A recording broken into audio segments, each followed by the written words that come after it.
Hello बच्चों, welcome to ATP star. तो इस पर एक वीडियो ऑलरेडी सर ने बना दिया है कि भाई नीट के जो बोनस क्वेश्चन है वो हमको किस तरीके से क्लेम करना है। यहां पर एक क्वेश्चन है बच्चों प्लांट एनाटॉमी से, वो क्वेश्चन हम डिस्कस करने वाले हैं जो कि बोनस होना चाहिए। लेट्स सी, ये क्वेश्चन है बच्चों हमारे सामने। इसमें हमें 5 स्टेटमेंट दिए हैं जो कि पांचों के पांचों स्टेटमेंट्स करेक्ट हैं। ये सारी की सारी एनसीईआरटी की लाइन है और इनके जो ऑप्शन दिए हैं ये सारे ऑप्शंस भी करेक्ट है, इनमें से कोई भी ऑप्शन रॉन्ग नहीं है। तो एक एक करके हम ये स्टेटमेंट देख लेते हैं, स्टेटमेंट्स वेरीफाई कर लेते हैं। ये सारे के सारे स्टेटमेंट्स जो हैं वो एनसीईआरटी की लाइन है। देखते हैं पहला statement, in roots xylem and phloem in a vascular bundle are arranged in alternate manner along the different radii. Statement बच्चों बिल्कुल सही है। ये बोल रहा है रेडियल अरेंजमेंट के बारे में। रेडियल अरेंजमेंट हमारा किस तरीके का होता है?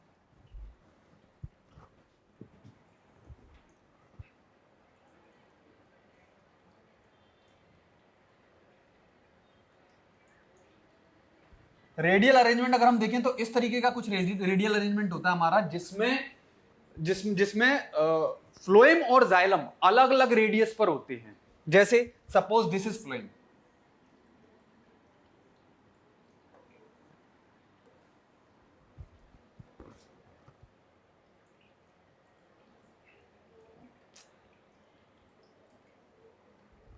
And this is xylem.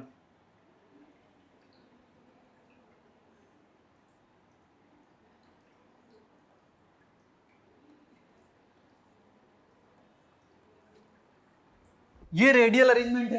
इसी में क्या है, फ्लोएम और जाइलम दोनों अलग अलग रेडियस पे हैं। यही उस स्टेटमेंट में बोला हुआ है। ये हमारा फ्लोएम और ये है जाइलम। तो पहला स्टेटमेंट बिल्कुल सही है। उसके बाद conjoint closed vascular bundles do not possess cambium, ये बिल्कुल सही बात है भाई। क्लोज वास्कुलर बंडल बोलते ही हम उसको हैं जिसमें कि कैम्बियम नहीं होता। तो ये देखें कॉन्जॉइंट वेस्कुलर बंडल क्या होते हैं भाई। कॉन्जॉइंट वेस्कुलर बंडल का मतलब है इसका जस्ट अपोजिट। जैसे ये अलग अलग रेडियस पर स्टेबल हैं, तो कॉन्जॉइंट वेस्कुलर बंडल में क्या होगा, जाइलम और फ्लोएम एक ही रेडियस पर आ जाते हैं। फॉर एग्जांपल ये हो गया फ्लोएम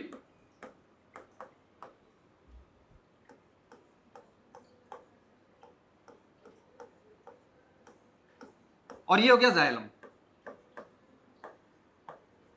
तो ये एक ही रेडियस पर आ गए, इसलिए इनको हमने क्या बोला, कॉन्जॉइंट। बट यहां पर क्या कैम्बियम रिंग प्रेजेंट नहीं है। अब कैम्बियम रिंग प्रेजेंट नहीं है तो ऐसे वेस्कुलर बंडल को हम बोलते हैं क्लोज्ड। अगर यहां पर कैम्बियम रिंग प्रेजेंट होती,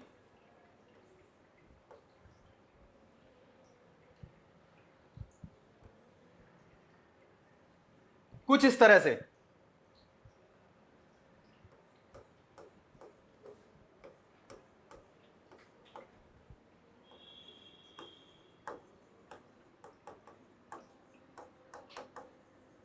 तो इस वेस्कुलर बंडल को हम बोलते हैं कॉन्जॉइंट ओपन वेस्कुलर बंडल। ये है कॉन्जॉइंट क्लोज वेस्कुलर बंडल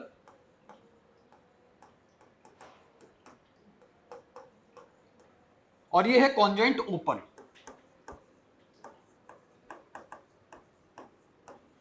तो इस तरीके से ये वाला स्टेटमेंट भी बिल्कुल करेक्ट है। In open vascular bundle cambium is present in between xylem and phloem. अभी अभी हमने डिस्कस किया भाई, जाइलम और फ्लोएम के बीच में अगर कैम्बियम रिंग प्रेजेंट है तो उस वेस्कुलर बंडल को हम ओपन बोलते हैं। तो ये स्टेटमेंट भी बिल्कुल सही है। तो अब तक हमने देखा भाई तीनों स्टेटमेंट हमारे एकदम करेक्ट हैं। ये भी सही है, ये भी सही है और ये भी सही है।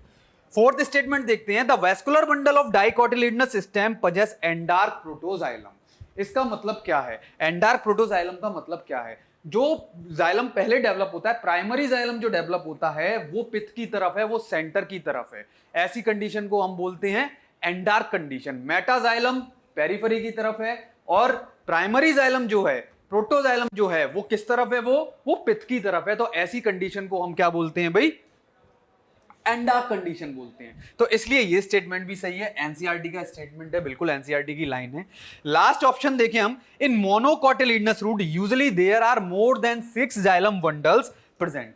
देखो ये भी एनसीईआरटी की एज इट इज लाइन है, जो कि हमें मोनोकोट रूट्स की सब हेडिंग में दी हुई है।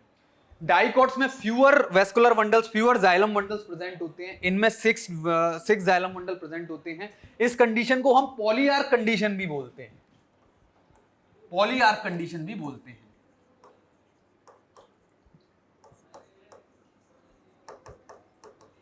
अब हमारे स्टेटमेंट सारे सही हैं, अब हम ऑप्शन को गो थ्रू करते हैं। तो ऑप्शन में पहला ऑप्शन दिया है A C D and E only. हमें करेक्ट ऑप्शंस बताना है, करेक्ट ऑप्शन बताना है इसमें से। तो इसमें दिया हुआ है B C D E only, मतलब बी सही है, सी सही है, डी सही है, ई सही है। तो ये ऑप्शन बिल्कुल करेक्ट है, सही बात है भाई। वैसे सारे स्टेटमेंट करेक्ट है, इन्होंने बोला बी सी डी ई सही है, ठीक है, मान लिया ये सही है। ए बी सी डी ये भी सही है भाई, ए सी डी ई ये भी सही है, ए बी डी ये भी सही है। तो अब इसमें करेक्ट ऑप्शन कौन सा होगा? तो उसके लिए हमें ये क्वेश्चन जो है, हमको ये क्वेश्चन का बोनस ही मिलना चाहिए।